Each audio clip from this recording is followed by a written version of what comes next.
Monday special आम्ही जातोय महादेवाच्या मंदिरामध्ये. तर मस्त असं आवरलं आणि आता आम्ही निघालोय मंदिरामध्ये. आणि बहीण आली कामावरून, त्याच्यामुळे खूप छान आवरलं मी आणि निघाले.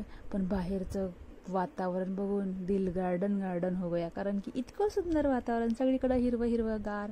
हां, पण वातावरणात इतकी थंडी पण होती. मग माऊला पूर्ण पॅक करून आम्ही घेऊन गेलो होतो. आणि बघा ना, ढग पण किती सुंदर दिसते असं. पण जाताना ही 5-6 कुत्रे दिसली आम्हाला, पण बिचाऱ्यांनी काही केलं नाही.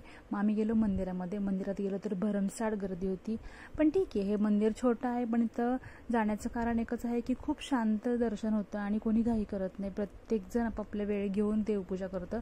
त्याच्यामुळे देवापाशी पूजा करायला, मागणी मागायला जे काय आपण असं जातो ते खूप शांतपणे होतं आणि मनाला एक शांतता मिळते.